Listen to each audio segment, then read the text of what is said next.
Welcome everyone. I'm joined today by Jilozian, the Director of Development at the Women's Support Center. The Women's Support Center is Armenia's leading organization working to respond to and prevent domestic and intimate partner violence. Ani, thank you very much for joining us today. Thank you so much for having me. Our pleasure. Gender-based violence remains a big problem here in Armenia. Could you give us a brief overview of what exactly the situation is like and where there is still a need for improvement? So while domestic violence is and continues to be a serious issue in Armenia, we have made great strides over the last decade and a half specifically to tackle this issue. We have been advocating against domestic violence now since 2010, and we, along with our partners, have been bringing greater awareness to this issue and making sure that it's no longer a silent crime and it's no longer stigmatized as much as it used to be. Whereas before, there was no coverage of domestic violence cases.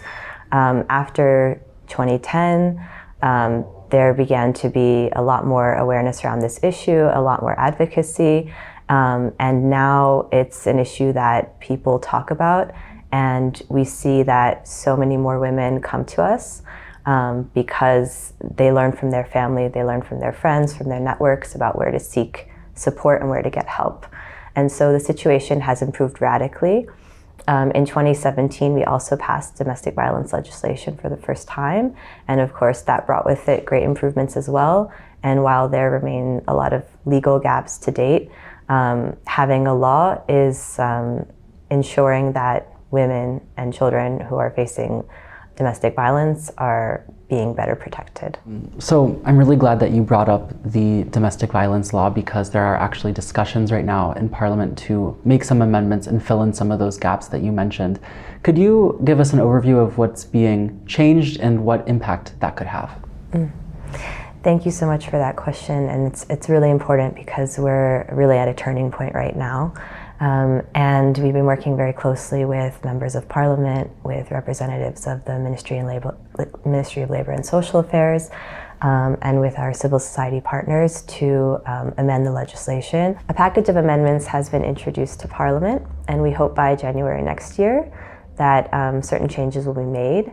Among those changes will be that stalking will be introduced in legislation, intimate partner violence will be seen, and all forms of violence. And there will be more serious penalties for partners and spouses and relatives who commit domestic violence in the home. Currently, a domestic violence case is seen as a single incident. And we know that with domestic violence, it's a cyclical pattern of abuse, and which takes place many times over several years.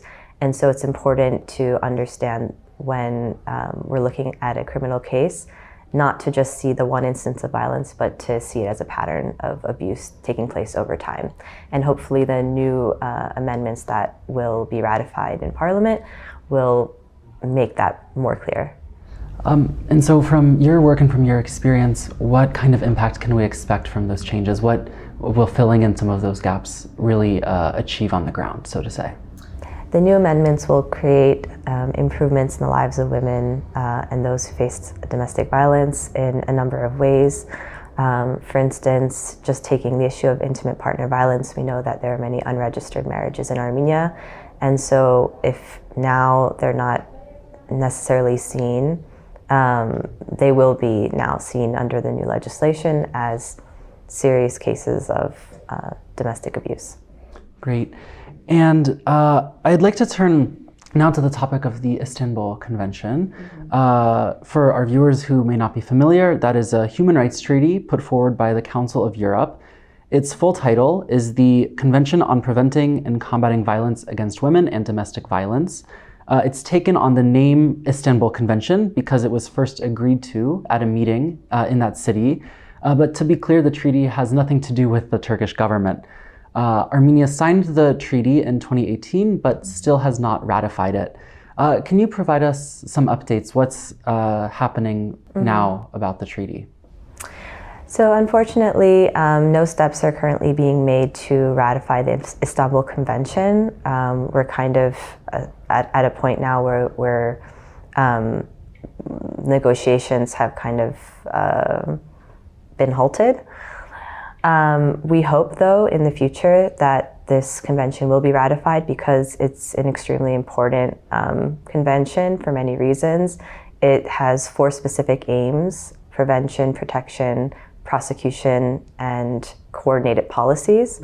And we know that countries that have ratified the Istanbul Convention have made great advances to end violence against women and to protect those who are experiencing violence. As far as I understand, one of the things that the convention also includes is a stipulation that signatories provide shelters for women who have experienced domestic and intimate partner violence. I know that your organization, the Women's Support Center, is already working in this area. What can you tell us about what the Women's Support Center is doing in this area? The Women's Support Center provides the only 2 domestic violence shelters in the entire country. This is a really critical service that, prior to being available, had left many women and children in serious risk of death. So what the Women's Support Center does is we conduct a risk assessment. We invite women who reach out to us to speak with our social workers. We do the risk assessment, and if a woman is at serious risk of death, then we offer her shelter services. If she accepts, then we immediately make arrangements so that she can come to our shelter with her children. At the moment, we have shelter spaces with our 2 shelters combined for 24 women and children. If we look at Council of Europe standards, we should have approximately 300 shelter spaces in Armenia for women and children who are suffering from domestic violence. Currently, ours is the only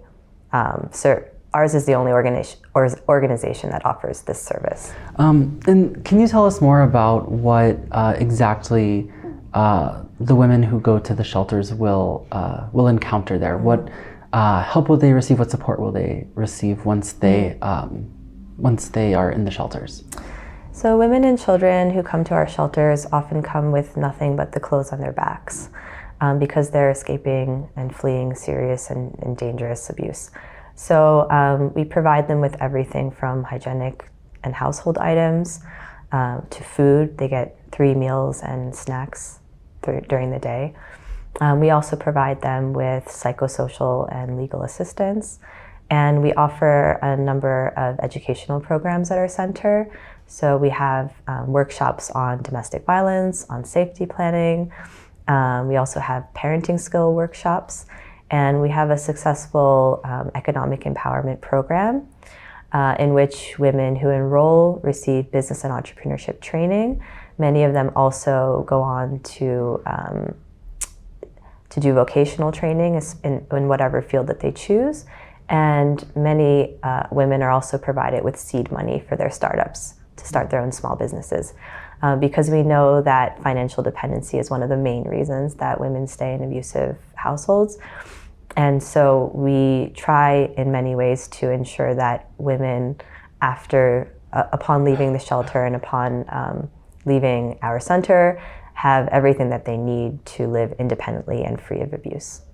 And I understand that the Women's Support Center recently launched its annual crowdfunding campaign. What are your goals for that? What is the money going toward? So this will be our 7th annual crowdfunding campaign. We put the goal at $35,000 this year.